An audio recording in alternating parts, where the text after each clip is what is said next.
Hello guys, last night when I couldn't sleep because of another Russia's attack on Ukrainian kitchens and bedrooms, I was glad to see updates from inside Russia where in exact same time Ukrainian long-range missiles were destroying legitimate targets.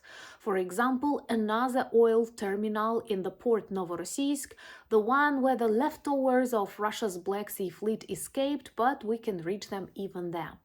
What's interesting, after the destruction of that oil terminal, Transneft, Russia's company, had to stop pumping because they literally have nowhere to export this oil from. And Novorossiysk was responsible for the transportation of 25% of all Russia's seaborne oil. So that is a big problem for the already devastated industry, plus more drones landed successfully on Saratov oil refinery and destroyed an important engine testing ground for Russia's missiles in Voronezh. But what made it truly inspiring is the destruction of Russia's Kalibr arsenal again in Novorossiysk, because a number of sites were destroyed during this night. Exactly when Russians were targeting our homes with Kalibrs, we were destroying these Kalibrs while still on the Russian side. Please compare the strategy, and I'm sure it's not difficult to decide whom to support. That's why subscribe and share. My name is Anna, I'm from Ukraine, I'm in Ukraine, in Kyiv, and I want to spread the truth from my country that suffers from the Russian war but knows what to do. So let's begin with this really huge and beautiful explosion in Novorossiysk. There are tons of photos and videos that I won't upload on YouTube because it may be dangerous, and I do want to continue spreading the information from my native country being here inside. But there were a lot of explosions in Novorossiysk, that is Russia's port on the Black Sea, now the headquarters of the Black Sea Fleet, after we destroyed them in Sevastopol and actually forced them to escape to Russia, where they belong. If it's a Russian fleet, it should be in Russia. And what's interesting, it is an important oil terminal too.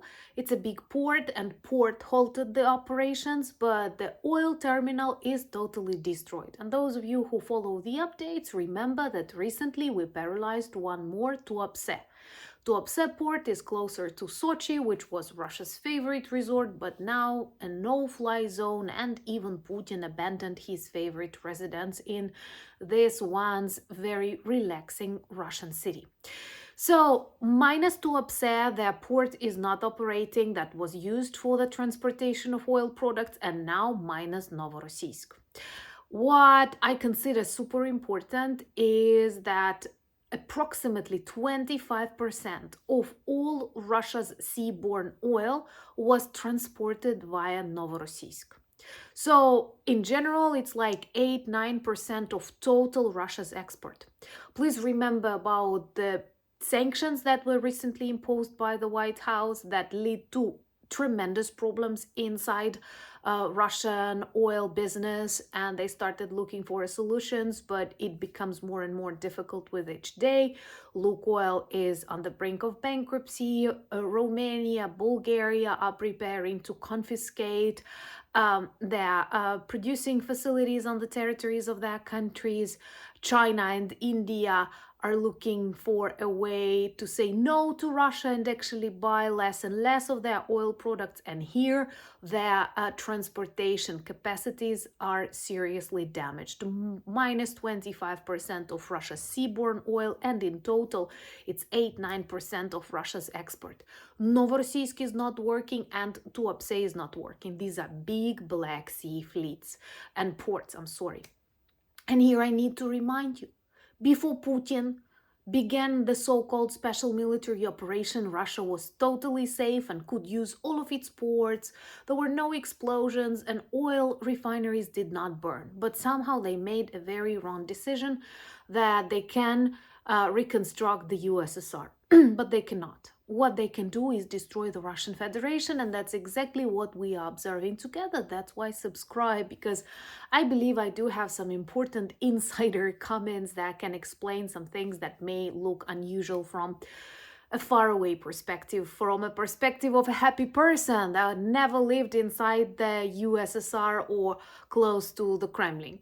Another important location destroyed is Saratov oil refinery. It's close to the front lines and it supplied the demands of Russia's military objects that, by the way, consume a lot of oil and gas, and thus we slow down their logistics. Thus, we make fewer Russian bombers fly and less money for the Russian war criminals who consider joining the army.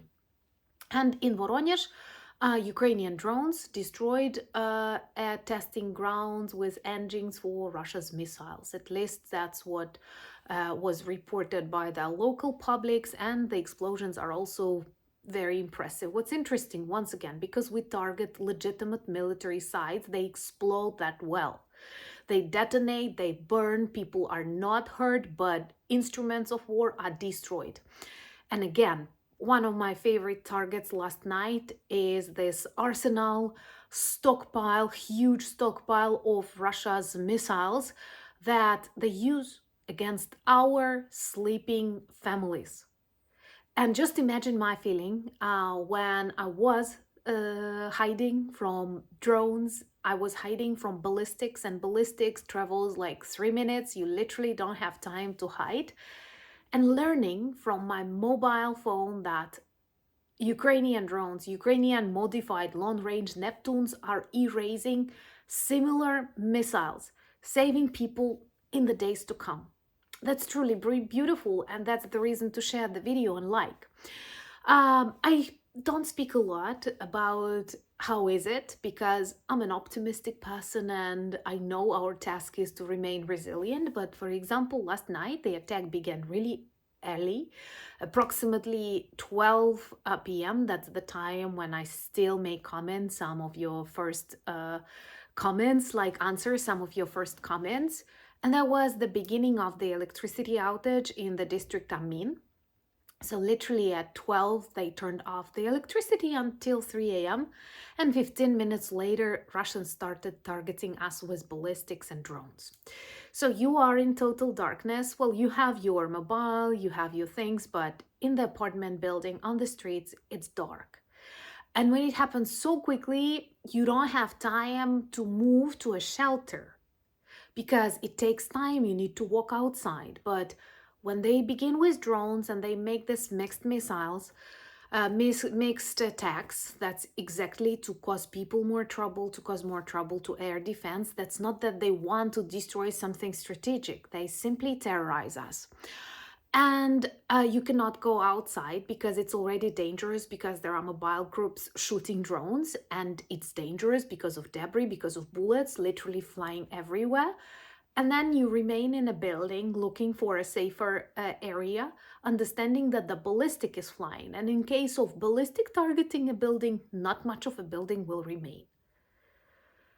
And this is exactly when I was reading the news about the destruction of Kalibr missiles standing next to my elevator, because they believe in an apartment building, this elevator or how do you call it, this like where elevator is usually like works, that's the safest and the biggest, the strongest part of a building.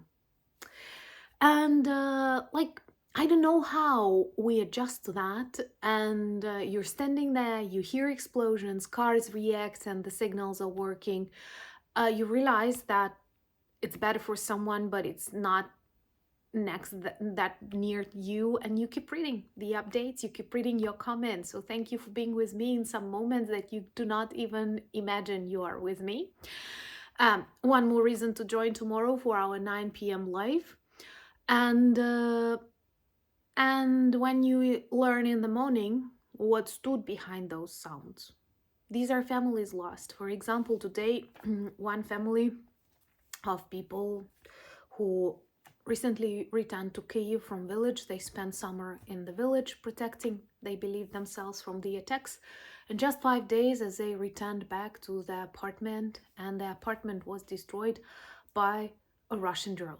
Just think about Russia literally, every such attack spends approximately $1 billion on killing some Ukrainian families and destroying some Ukrainian buildings. It's not just very evil, it's not just very wrong or sinful, it's even very illogical, because that's not the strategy of the victory. That's the strategy of, this like total collapse and degradation, exactly what we observe.